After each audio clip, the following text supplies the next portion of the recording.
Time, space, collecting.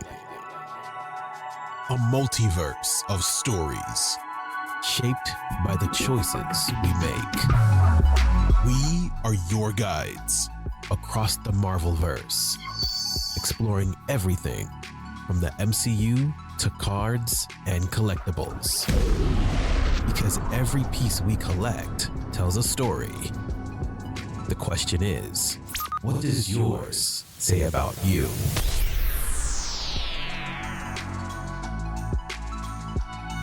Yo, what is up, everybody? Welcome into Across the Marvelverse episode, I think it's number 16. Welcome. If you are new to the show, this is where we talk all about Marvel every single week. I'm your host, Jimmy. I'm online under the tag of Hermit Style. Feel free to give us a follow. I also have a Instagram up for the page, Across the Marvelverse, where you can keep up with all the latest updates of the shows. I post a lot of reels and stuff on there for things that we're doing, so you can stay up to date. If you haven't noticed, it is just me this week. So I actually was supposed to have Duke on, and it was totally my fault. I got really busy with work this week. I traveled a lot, and unfortunately, it postponed our plans. So next week, I will have the episode that we originally planned to drop with Duke, which is going to be great. It's going to be phenomenal. This will be the first official Marvel artist that we've had on the show. So I'm really, really excited about that. This week, I wanted to get something out. I really didn't want to break our streak. We've been going weekly now for almost 4 months. That's kind of crazy. 4 months we've been going weekly. So I at least wanted to drop the Marvel news that's happened. And I wanted to show you all a little bit about how I'm putting together my checklist right now for my own collection. It's something that I've been putting off because it's a lot of work.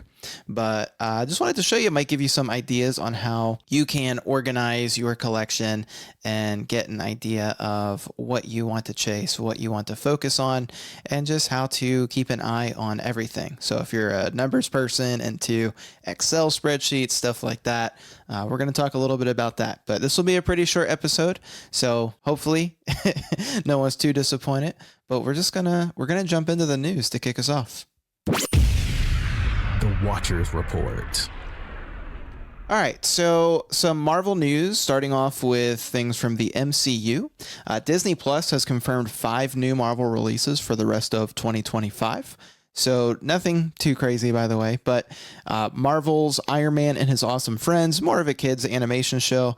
This will drop on November 12th, 2025. But for those of you with little ones, this might be a cool one to watch together as a family. And in that same boat, Lego Marvel Avengers Strange Tales drops on November 14th of this year. Also, Madam Web will come on Disney Plus on November 14th. So if you missed that in theaters, you can certainly check that out. I know it caught a lot of flack. Don't get me wrong. It definitely was not the best movie, but I didn't think it was bad. I was entertained, but I guess this comes back to me having a pretty low bar, I guess, compared to what a lot of other people have when it's Marvel movies. I tend to just enjoy them. Marvel's Spidey and His Amazing Friends Season 4 drops on November 26th. So again, those of you with the little ones, that will be fun. And we talked about this last week, but on November 5th, so in just a couple days, Fantastic Four First Steps will drop on Disney Plus, which obviously is the biggest of all the releases that are coming to the streaming service. If you haven't watched it, definitely, this is the one that you need to watch. It's a phenomenal show. Also, Marvel Studios is developing at least 3 X-Men projects for MCU Phase 7 and beyond. So that's pretty fun. If you have not seen that, by the way, I get a lot of this information from the direct.com. Just wanted to give them a plug. They are great for news. That's where, if you're watching on YouTube, that's where I'm at right now, and just going through some of the recent articles that they've released. But we've got a Ryan Reynolds Deadpool X-Men team up coming. We've got Disney Plus's X-Men 97 seasons 4 and 5 are currently officially being talked about. So that's kind of crazy since we just found out the season 2 is dropping. And it's likely that it says they're hiding more X-Men movies and shows that are coming. I think that is where the MCU is heading next. Outside of the MCU and into the cards and collectible space, Panini Group is exploring a sale, and Topps has been named as a potential buyer. This has happened before, just as a FYI for those of you who have not known, and nothing came of it in the past. I would say this time, for some reason, it seems like there's more potential. I see a lot more buzz about it. I don't have any very strong thoughts one way or the other. Topps is already a beast in this market for cards, so I'd imagine this would just expand their already dominant market share. So I don't know. I just don't have an opinion. I'm sorry. If you have a strong opinion on it, let me know. If you think this is like a huge deal, I personally just don't really care. I think this is a lot more impactful for sports card collectors, I'm assuming, that are really into that side of the Panini cards. But for me, I have not thought about collecting Panini anything in a very long time. But that is news in the collectible space. On to comic book news. So we have Alien vs. Captain America #1 is dropping this week. Just wanted to drop that. This is a key issue. Another crossover where we see Alien coming in. They released a bunch of different variants of covers that are coming out. So yeah, if you're a big Alien fan, I'd imagine that this is a cool, very cool collab for you. Personally, I don't care, but my wife is a huge fan of Alien and Predator. So I'm sure she may be kind of excited about this. All right, Amazing Spider-Man #15. This one is a big deal. So there apparently is a major character that is making a first appearance in this comic book. And since I've started recording this podcast, this is the first time that I've seen this, and they also have not dropped the name, but simply mentioned that it's a major character. So this could be a very big deal. I don't know, but if you're into Spider-Man, I'd imagine you definitely want to check this one out. I also like that they're doing it for #15. That obviously holds a lot of weight within the Spider-Verse. And they have some great different comic book covers here. Some bunch of different variants. I really like this one with Spider-Man. They've got him dressed up, still in his suit, but with a jacket over top and a scarf and headphones on, just walking through the city. Kind of a cool cover that they've got. And it looks like they have the Virgin variant for that one as well. And that is, oh, that's crazy. So for some reason on the Marvel website, they've had a lot of covers recently where they aren't crediting the artist on Marvel's actual site. I wonder if we go to the one that's not. No, even if I go to the one that isn't the Virgin cover, it doesn't have it. So yeah, if anyone knows who that artist is, I really like that one. They also have this really cool kind of throwback cover variant here. It's by Giuseppe Camuncoli. Did my best on that name. But yeah, that's a really cool, just kind of OG type of art where you got Spider-Man going over this, I don't know, action scene. It looks like a ship, but pretty cool. Pretty cool. All right, on to the next comic. We have Echo, Seeker of Truth #1. This one is a key issue. It's a #1, and it has the first team appearance of the Wisteria Meadows cult. So that's pretty fun. I'm wondering if this will tie in directly to the Echo series from the MCU. I've noticed in some of the new comics, they've started to do that more, where there's a lot more crossover from the comic book world into the MCU world. So that will be fun to see. There's some cool variant covers. Honestly, this base art by David Mack, it's phenomenal. That's definitely my favorite one. It is really neat art. I don't even know how to explain it. Just the background with just kind of the color splashes of paint all over behind her. Looks really neat. On to Planet She-Hulk #1. This one, let's see. It's the premiere issue of She-Hulk as the protector of Skaar, the world first introduced in Planet Hulk. It's one of 4 titles that relaunches Marvel's Galactic Universe. And got, again, a bunch of variant covers. So if you're a She-Hulk fan, this one's great. This is another one, man, where the base art, it looks just phenomenal. So moving on to Spirits of Violence #2. I can't talk about any of these comics without shouting out my buddy William. I'm sure that he will be excited about this one. This is the first cover appearance of the Spirit of Violence. So this is likely a cool issue for you if you're into Ghost Rider or just the Spirits of Violence in general. I really like this variant here. The cover artist is by John Boy Myers. And it's got the Spirit of Violence holding a sword. Looks really cool. And just the last one I wanted to mention, this is not a key issue by any means, but this is one that I will be picking up this week myself. This is Avengers #32. If you have been following along over the past month or so, you'll know One, obviously I'm a big Scarlet Witch fan, but this current Avengers run is the continuation of where we left off from the Vision and Scarlet Witch series that dropped earlier this year. Avengers 31 kind of kicked that off, where we learned a lot about Kang, but really nothing else. So 32, I'm assuming this is going to bring the Avengers in, responding to whatever Kang's up to. So this should be fun. We've got some different variant covers here. I wasn't super excited about any of them. Just of note, we do have this Toy Story. Looks like it's 30 years and beyond cover variant. So now we've got what? Muppets, Toy Story. We've got Avengers Disney and X-Men. We've had anniversary covers within the past year. So a lot of anniversaries going on. Okay, but that is it for the news. I do want to share some pickups that I've got recently, though. The Collector's Hall. Okay, so this is all cards this week. A few small pickups. One of my coworkers gave me this Pikachu full art, so I just wanted to shout them out. I won't say them by name since it's a work thing, but super, super nice, bro. Thank you so much for this Pikachu. I'm going to keep this on my desk. Just fun, just super fun. I did pick up this gold foil signature Fleer Ultra Spider-Man Scarlet Witch. Thought this was really neat. I had the base, but I didn't have the gold foil signature, so this will be going in the binder. Shout out to Matt Fuller. If you did not catch the episode he was on a couple months back, phenomenal collector, has an insane knowledge, especially when it comes to sketch cards. But he did a big sale. He's been doing a lot of big sales lately, so if you are in the groups, you may want to keep a lookout for the cards that he's been posting. But I don't see this card pop up often. This is the Written in the Stars parallel or insert, I guess I should say. It is from 2019 Marvel Premiere, and it's really hard to catch this on camera. It does not look nearly as cool as it does in person. The way they did the foiling, it really looks like they're stars that are connecting. You got Scarlet Witch on there and Quicksilver. So really cool insert. Shout out to Matt. Thank you for that again. I did pick up a few comic cuts. The first two are from Vision #1. So I have a few cuts from this series already, and I think these might be from the same page, but was really excited. We've got this one here. They're both just Vision and his robot wife in the kitchen. And then we've got another one of them two together. So that'll be fun to put in the binder.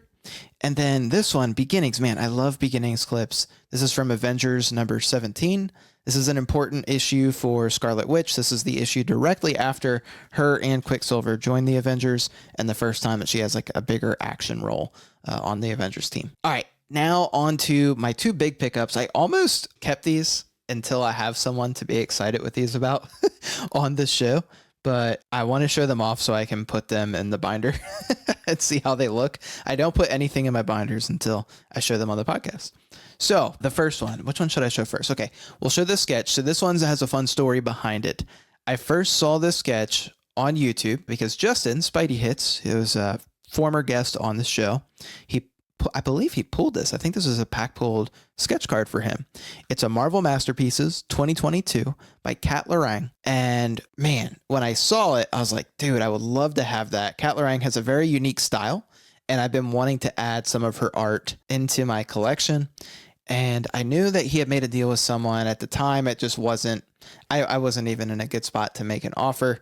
But I saw this pop back up, and it's funny because I think this may have even gone at one point to Matt Fuller, to someone else. And this guy posted it in Justin's Discord, said it was available, and I reached out, and he was super, super kind.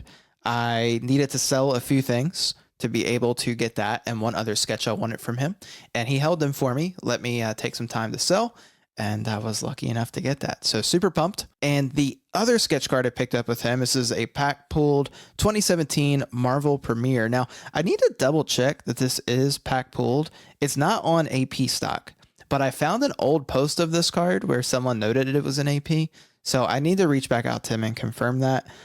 Either way, I'm still going to be very happy with it because this is by Juno Sanchez. If you are not familiar with Juno Sanchez's work, you probably need to get familiar with it if you're into more anime style art. But here we go. This is Juno Sanchez, 2017 Marvel Premiere, Scarlet Witch sketch card. And man, I mean, this looks like it could just straight be like a cover, like an official Marvel cover. This is just so good. It definitely, to me, has that kind of Dragon Ball vibe to it. and just super, super cool, man. When he posted this, this was my top pick of what I wanted. So shout out to Ryan from the Discord. I really, really appreciate it.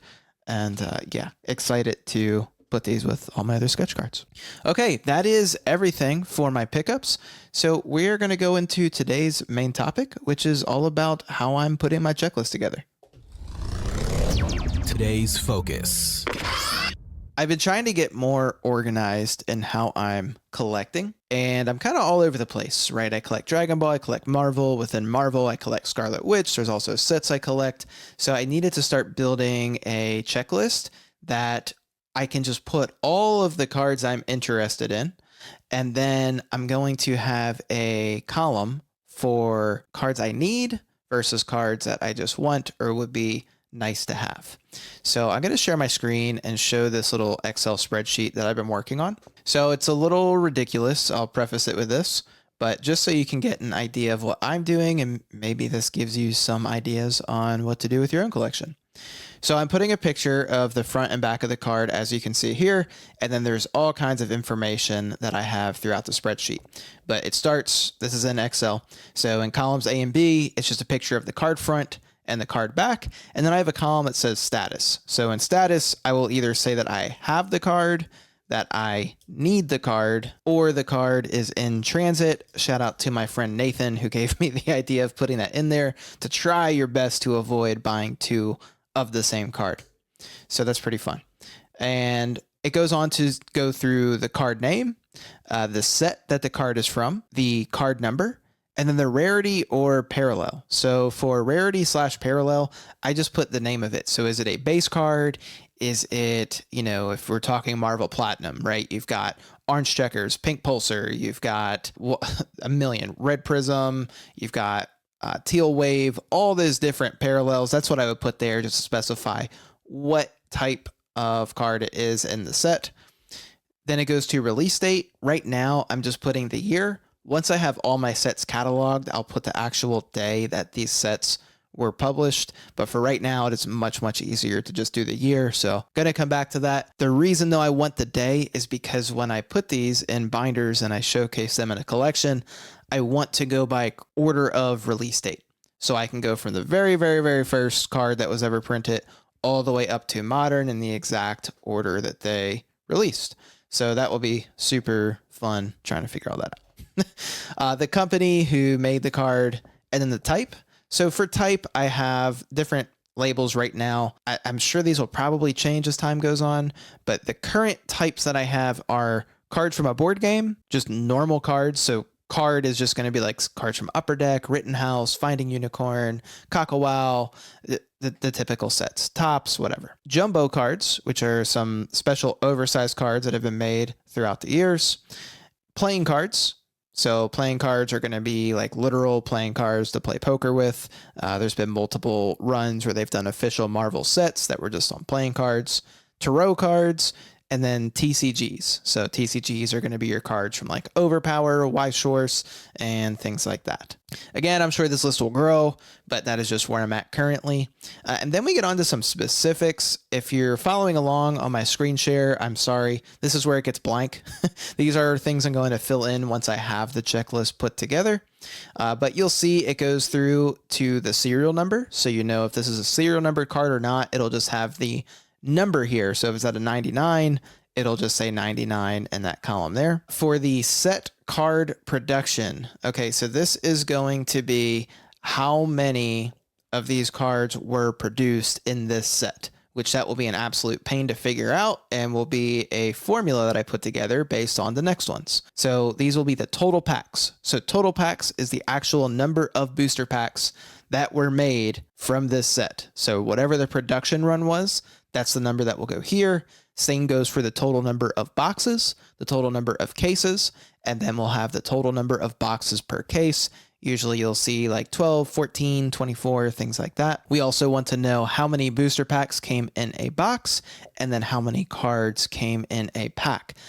All of this information is very important to me because this will indicate rarity of a card, especially for older sets where we really have no way to say, oh, that's how rare this card is, right? In modern day, your base cards are printed to infinity and beyond. And then your serial numbered cards are obviously serial numbered. So oh, there's only 99 or however many of this card. But we don't always get that luxury. And sometimes you'll come across cards that are more rare than you'd ever expect. So that's why I want all this information here to just organize that and really understand the rarity behind some of these cards that maybe aren't numbered. Art source. So this will indicate whether it is a original art from a comic book or, I guess there might be some from like animated series, things like that. But wherever the art was sourced from, I will indicate in this column. And then the artists, which sometimes we have multiple artists that worked on these. So I have 5 columns. Each column will just list one artist at a time. And then I have notes. So notes are just for me to type things that I want to remember about that specific card. So a couple more things to note. I'm going to be very specific in how I label these.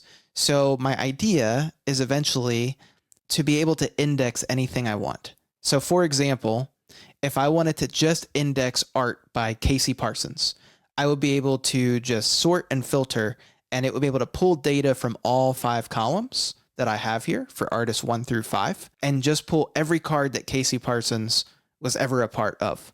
So I think that's really important. And if you are an Excel nerd, kind of like I am, I'm not a good Excel nerd, by the way. So if you're a good nerd, reach out and let me know all the things I'm doing wrong.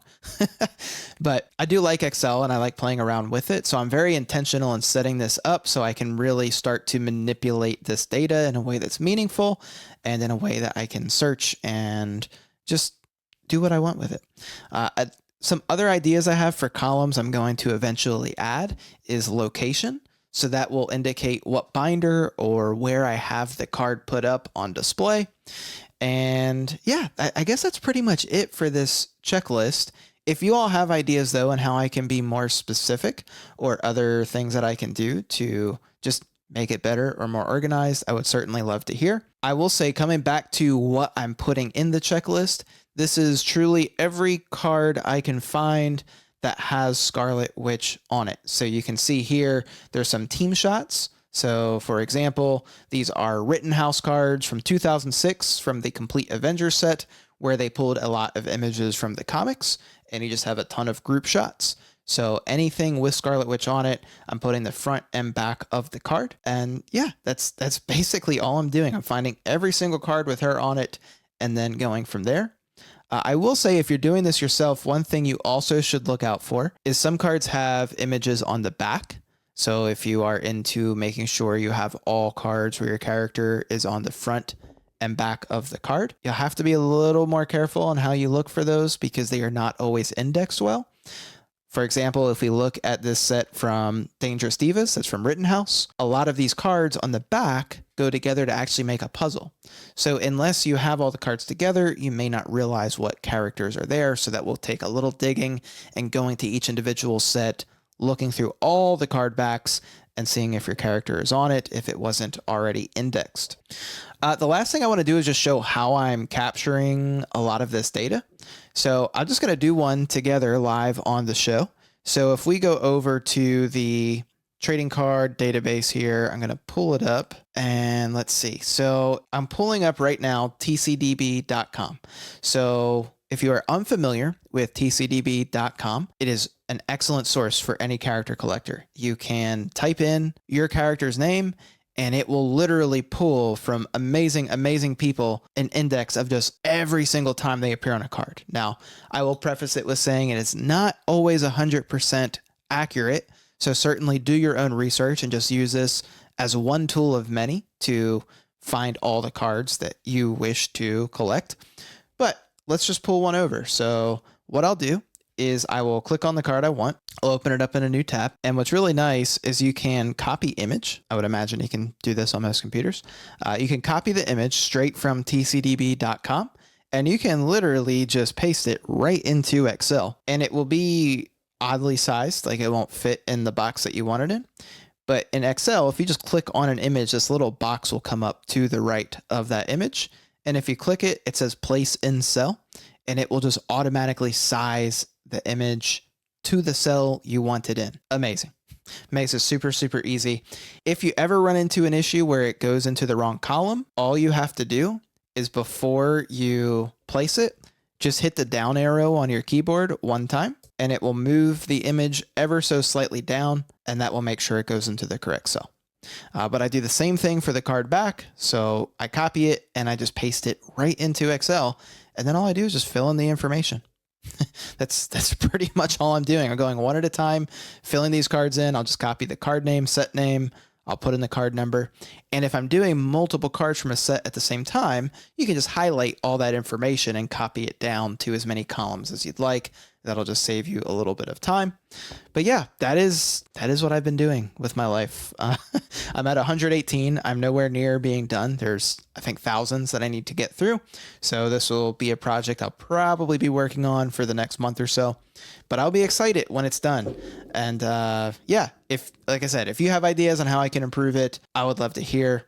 But that's pretty much everything. That's what I got going on. So anyways, I don't have listener questions today. I just wanted to share a little bit about what I've been up to and how I'm setting up my checklist. Hopefully this episode wasn't too bad. I know it's a short one, so hopefully at least got something out of it. Next week, Duke will be on. I cannot wait. If you have made it this far, please leave a rating and review, drop a comment, leave a thumbs up on YouTube. That stuff helps so much. And I appreciate you all so much for listening, and we will catch you next time. Bye, guys.